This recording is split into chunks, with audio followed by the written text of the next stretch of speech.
Everyone, thank you for joining in today for today's Apex Benefits webinar. The topic I'm choosing to go over today is Fad Diets, what works and what doesn't. My name is Tyler Townsend. I'm a Kinetiq Health Program Manager here at Apex Benefits, and I am also a registered dietitian. So this topic, I'm very excited about this topic. All right, so some quick points of housekeeping. We encourage all questions and comments, of course. Nutrition is always something that it changes constantly, especially with more and more research coming out about it. So if you do have any questions or comments, feel free to type them in. All attendees will be on listen only for the duration of the webinar. For questions or for audio access, attendees can use computer audio or the call-in option for this. And you can download the presentation slides and resources as well by clicking the icon on the right-hand side of your screen.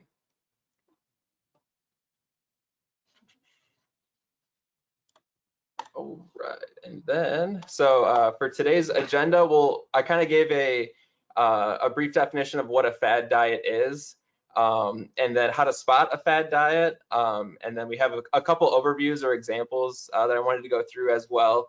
To kind of generalize some similar points, and then some nutrition trends as well. So kind of getting away from just doing fad diets, kind of hitting on some nutrition trends. Best practices in nutrition, so something I would recommend for people I work with as a dietitian to recommend doing. And then of course questions and comments that you guys might have too. We should have a little bit of time left for that too.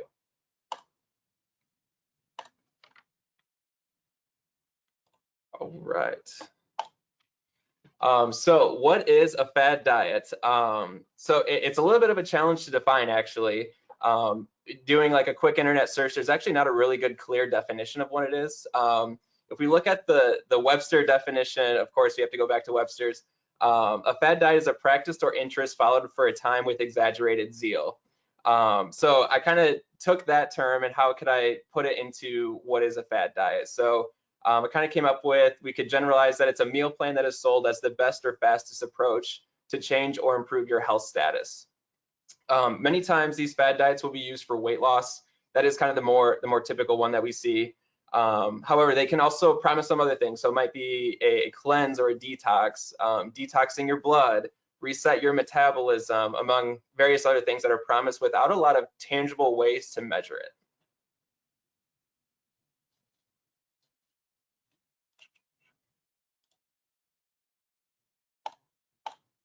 So then some common themes that we could see as well. So when it comes to nutrition fads, some are easy to catch, some are actually not very easy to catch at all. So you'd want to see what's kind of going on behind the scenes of a particular, either a person pushing a product, a person selling a company for a product, and whether they're getting any kickback from that company, or maybe a particular group that's trying to sell or push a product. It could be a supplement, it could be a book, it could be nutritional bars, nutritional shakes, protein shakes, chlorophyll drops. It could be quite a few different supplements on the market that they're trying to actively push. So it's important to see who is funding or pushing the diet. A lot of the times, companies actually capitalize on people's misunderstanding of nutrition and metabolism. These nutrition fads or fad diets tend to actually underestimate what the human body is capable of doing or maintaining on its own without a particular product. So coming from a clinical dietitian role for the past 3 years, I was working in surgical weight loss as a dietitian. So I saw that quite a few times that companies really try to capitalize on people's misunderstanding of nutrition and metabolism and oversimplify it, saying, well, you just need this product and it'll fix all your problems. So with that, promised results are also a common theme. Some are objective, so whether it's things like guaranteed weight loss of 30 pounds in 30 days, or money back guarantees. I always enjoy reading about the money back guarantees with that. Some say reverse type 2 diabetes in 10 days, improve the pH of your blood or the pH of your body. So some are objective where you can actually kind of, like, you can of course measure weight loss, so be a little bit more objective. Some subjective ones, so these things are not actually researched or have not been peer reviewed. So instead of doing a peer review, they'll have different testimonials is a common thing. So people usually are paid to talk about their experience or talk about their results that they had. So some more subjective ones. So again, these aren't really easily measured. I don't know how you measure like a body detox, how you cleanse your blood, how do you measure resetting your metabolism, among various other things, of course, that people throw in that with their experience and their testimonials. So fad diets a lot of times will also restrict certain types of foods or food groups. So our macronutrients, so they usually pick one: carbohydrates, protein, or fat. They usually target one of those macronutrients to severely restrict, or a particular ingredient or a particular food, breads, pastas, grains. They tend to be the ones that people tend to pull back on when it comes to a fad diet. They also tend to have a definitive end date. So 30-day cleanses, it's typically something that we see when it comes to a nutrition fad. It can't be followed for forever, like followed long term. So we need to think about what is sustainable. And one last thing we can use to spot a fad diet is they outwardly sometimes actually will just come out and outwardly tell you it's not another fad diet, or this one actually works. So they could kind of use some phrases like that. If they have to proactively tell you that something's not a fad diet, or you know, this one actually works, it typically is something that we see is a nutrition fad. So when it comes to these fad diets, I usually just advise people I work with, if it sounds too good to be true, then it usually is. All right, so kind of going into some more fad diets in more detail. So kind of want to discuss some of the more common ones I've heard either in schooling, undergrad, grad school, internship, professional careers. So by no means is this an exhaustive list, but it kind of just wraps together some common themes that we see when it comes to fad diets and nutrition fads. So that way, when you're researching what is the best diet for me, that you can kind of look for some of these items, so that way you're not doing it and then come to find out, well, wasn't actually backed by research or peer-reviewed articles, just kind of testimonials and things like that. So purpose of this webinar, or for the purpose of this webinar, we chose the cabbage soup diet. I roped a smoothie diet and juice cleanse actually just into one because they have very similar parts of them, and then the grapefruit diet too.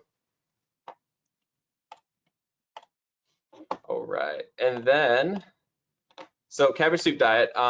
So first one we'll dive into. This one promises, in most websites and internet search I found, 10 pounds of weight loss in 7 days. It is actually a diet that comes and goes as far as popularity goes. So there may be a period of time you don't really hear too much about it, then all of a sudden just kind of pops back up again. It's believed to be around since about 1950. Some of their health claims, there's quite a few. In general, a lot of detoxing, regulate your blood sugar, reduce inflammation, reduce your risk for cancer, and improve your immune system.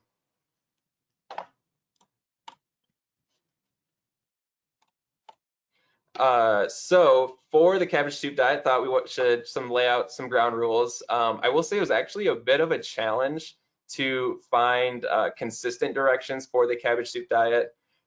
Different websites had different things and different twists on it. So this is kind of more just general and the consistent things I was able to find. Of course, days 1 through 7, you're going to be taking in some cabbage soup. On day 1, you can have unlimited fruit except bananas. Day 2, you get a large baked potato with butter at dinner time. Day 3, you get to add in unlimited fruit and vegetables. Day 4, you get to add in up to 8 bananas and skim milk. Day 5, you get to add 20 ounces of beef or poultry and up to 6 tomatoes. Day 6, you get unlimited beef and vegetables, and day 7, unlimited brown rice, unsweetened fruit juice, and then you get some vegetables.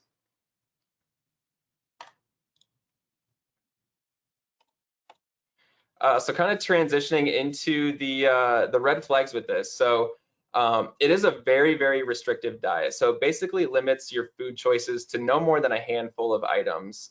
It's a very low calorie diet as well, which can be concerning. The food item choices that they provide don't actually provide a lot of calories unless you really take in that unlimited portion of it. So something to think about. The second item is that it tells people to go 4 days without actually any protein source, which again is concerning. So we actually need protein on a daily basis. And unless you're taking in things on day 4, you get an unlimited amount of skim milk. which you'd still have to take in quite a bit of skim milk to get to your protein calorie or your protein needs for the day.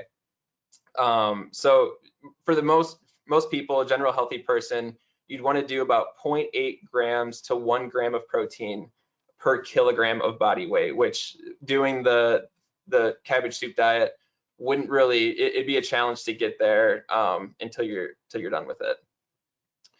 So the also lack of portion size guidelines is pretty interesting to have the unlimited option. I'm not quite sure eating an unlimited amount of fruit and skim milk and tomatoes would be the best idea. I'm not even quite sure how much of those items you'd be able to get in a day. And kind of as I talked about earlier, the promised results, 10 pounds in 7 days weight loss. It's a red flag. So if it talks about that guaranteed weight loss, it's likely that you would lose the weight if you follow this diet exactly. You'd probably lose 10 pounds in 7 days, like it says. But we have to think about what is sustainable. Also, what tends to happen is people will lose the weight and then they will gain higher when they go back to their old habits. So let's say someone's at 150 pounds, they'll lose to 140. Then when they stop the diet and go back to what they were doing, they'll usually go to 160, 170. They'll go higher than what they started at. Also, there's a lack of clear inconsistency among the cabbage soup diet. So if you're doing an internet search, you'll find different variations of it. And when you can't find clear directions, it's a sign that people are putting in their own personal touches, their personal experiences, their testimonials with the diet. So we just want to be careful of that. So then we can ask ourselves, would this be something that is dietitian recommended? And I'm going to say that it is not dietitian recommended. So definitely the cabbage soup diet would be something we want to stay away from.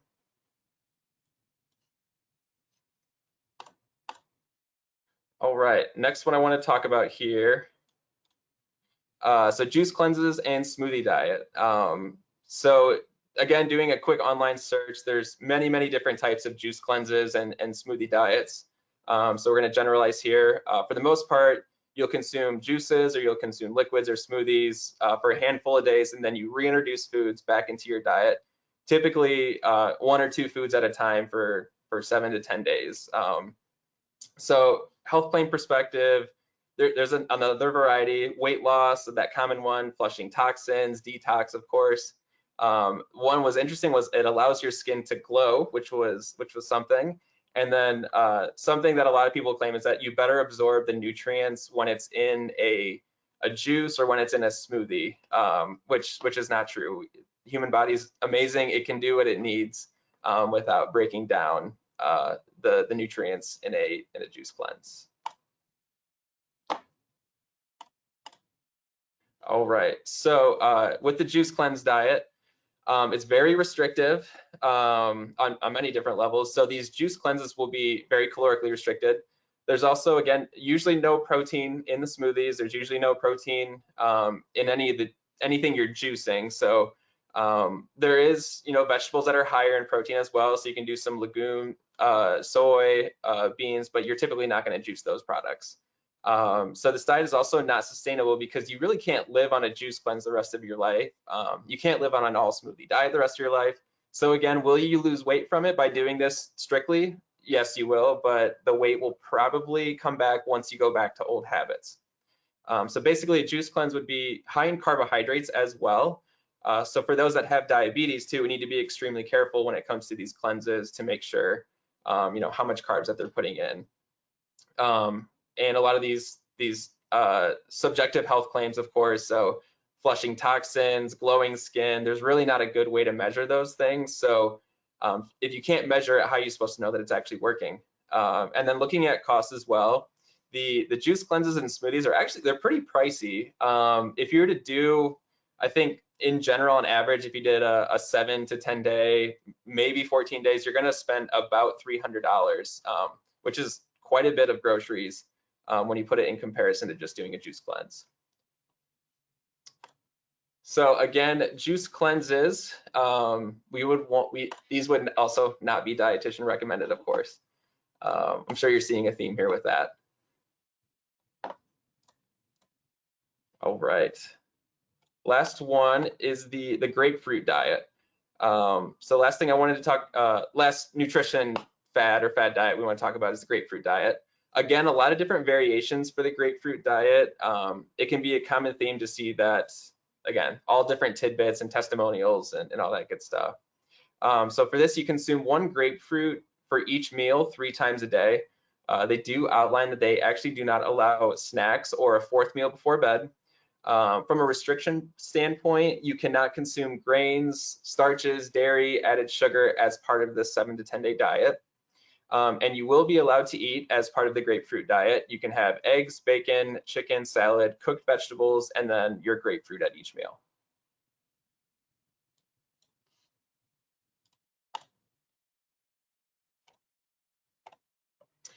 All right, so a little more history on this one too. It used to be called the Hollywood diet because it was trendy among actresses back in the day. Found a date back to about 1930.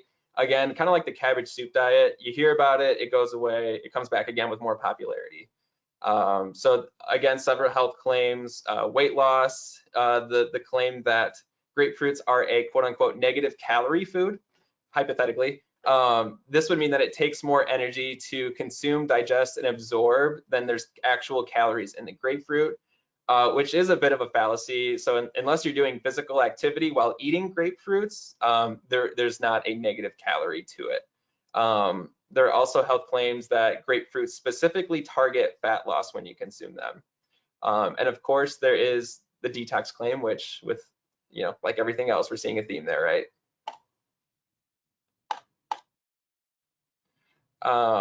So if we look again through some of the red flags with the grapefruit diet, it's very restrictive. Restrictions are placed on the grains and starches. It does restrict added sugar, which I'm not saying is a bad thing. I think with everything, we got to focus on moderation of added sugar. There is quite a bit of products that are secretly high in added sugar. It also restricts dairy. In the nutrition world, I can't disagree that dairy is always a hot topic. If we focus on moderation and choosing reduced fat dairy options, they're okay and beneficial to add to your diet. We also see that this grapefruit diet has another definitive end and cannot be sustained long term. So we want to be careful with the diets that aren't sustainable long term. And we kind of focus more, of course, I can't be a dietitian doing a webinar without saying the word lifestyle change. So we want to focus on those lifestyle changes and not just a 7-day, 10-day, 21, 30-day fix. We also need to be careful with grapefruits because of a drug and food interaction. So talk with your doctor. The more common drug interaction that we have to focus on with grapefruits is any statins that you might be taking. And when it comes to this, in all honesty, this diet hypes up grapefruits to be something that they're not. They're an awesome fruit. They taste great, but they're not a negative calorie food, and they do not specifically target fat loss.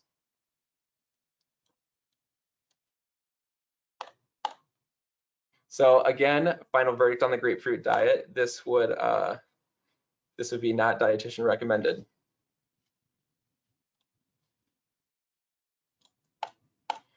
All right, so kind of transitioning to more like trendy things. So they pop up, they go away pretty quick. So in today's world, it's very easy to be bombarded with the next latest and greatest trend.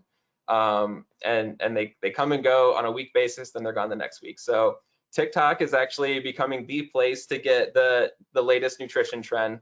There is some interesting ones. I think the major takeaway with these is that they're not doing what they intend to do, but for the most part, they're actually not really hurting or damaging you either.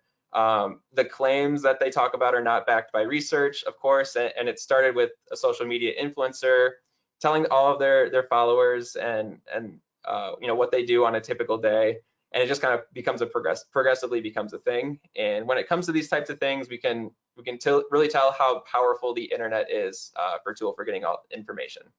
So these are a little bit more the fun ones. So apple cider vinegar, that one's been around for probably 5 or 6 years, I would say, is when I started hearing about it. The internal shower, lemon coffee, and then chlorophyll drops is one that I'm going to talk about too.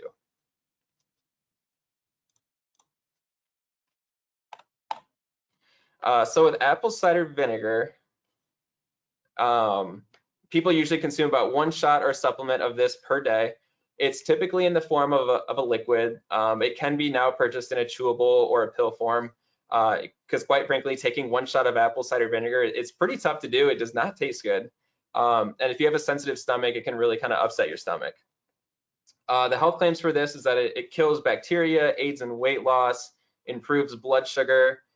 Some people more and more are now claiming that it's a probiotic supplement. And I think a lot of the apple cider vinegar, the companies that create this product are really pushing it towards that way, since probiotic and prebiotics are actually pretty popular to talk about right now. So a lot of more research is needed regarding apple cider vinegar use in terms of a pre or probiotic and how it changes the gut microbiome.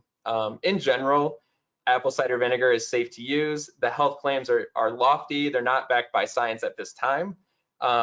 I think this could be a supplement that people start to research more and more, but I really doubt that it'll ever become something that a medical professional will recommend for you to take once a day.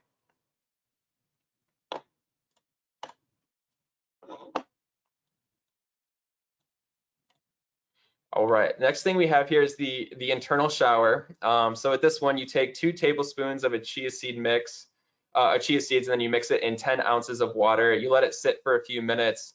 It gets a little bit thick, and then it's become popular over the past year or so. So it's a great source of fiber. Chia seeds are a great source of fiber. They have some protein in it as well. It's not very well researched. It does, the testimonials and claims say it helps keep people regular with their bowel movements, and it actually adds the soluble fiber to your typical some fiber to your day. In the typical American diet, we are very bad at getting our adequate intake of fiber. One thing to keep in mind, if you do choose to do this, or if you do this, we do want to be careful of adding too much fiber in at one time. So it's really hard on your GI tract if you incorporate too much fiber at once. So do it gradually if you choose to do this. When you increase your fiber intake, you do also need to increase your fluid intake with it. The adequate intake for fiber is 14 grams per 1,000 calories. And like I said, in the typical American diet, we probably get less than half of that.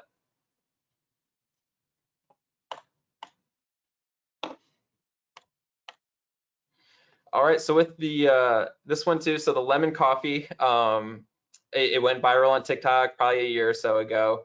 The purpose or the point is that you mix lemon juice into your coffee, with the health claim being that people lose weight.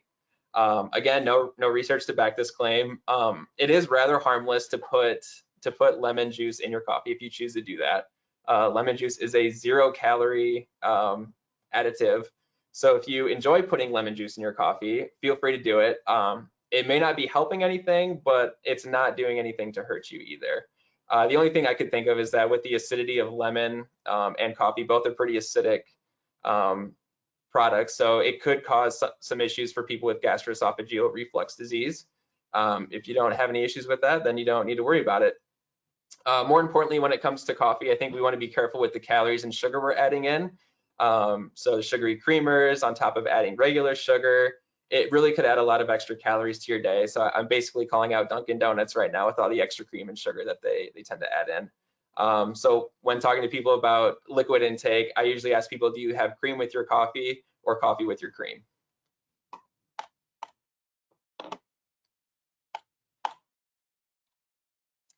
And then the last one here, so chlorophyll water. This one, pretty simple. The instructions tell you to place droplets of chlorophyll into water for a boost of immunity, reduce cancer risk, blood detox, reduce insulin spikes, increased energy, and improved skin healing. Some are measurable, some are not measurable. There were some pretty even more loftier claims. There were some that say it oxygenates your body better, it wards off chronic diseases, increases cellular energy production, and it is a natural deodorant. So I guess if you consume chlorophyll water, it's a natural deodorant, so you'll have reduced body odor, which is interesting. So research is very unclear whether these are true or not. It's another thing that if you want to put chlorophyll drops in your water, feel free to do it. They are a little bit more on the pricey side, and there's really there's more studies for animals than humans at this point when it comes to chlorophyll water. So it's another product. If you enjoy drinking it, go for it, but it's likely not doing the benefits that it tells you it's doing. If you do choose the prepackaged chlorophyll water options, they are a little bit pricey. They can go up to $7 to $8 per bottle of chlorophyll water, which is quite a bit.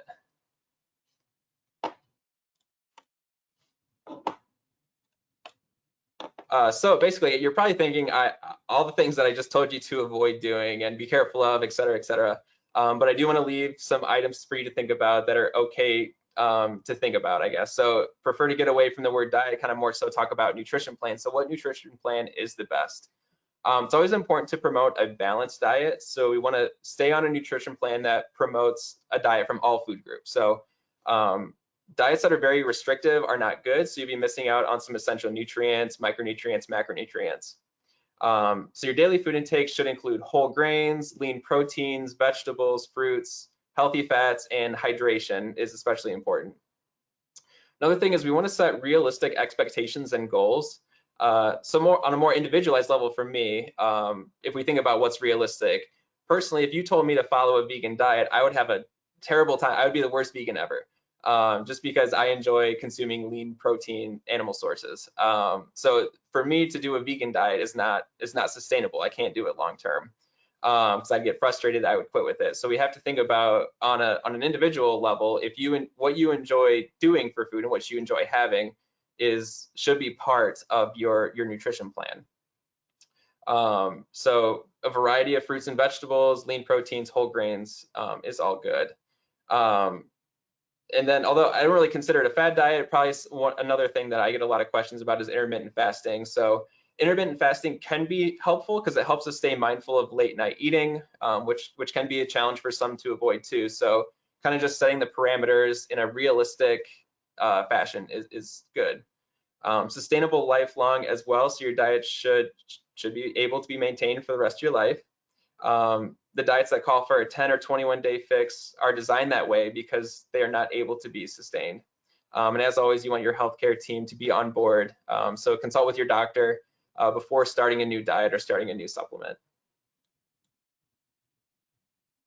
And with that, that concludes my section here. If you have questions, feel free to reach out to me.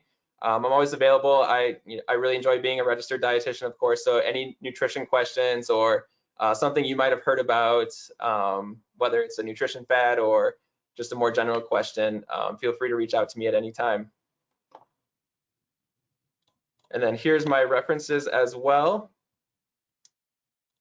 And with that, thank you guys for your time. I really appreciate it. And we'll see you next month for our next Apex Benefits webinar.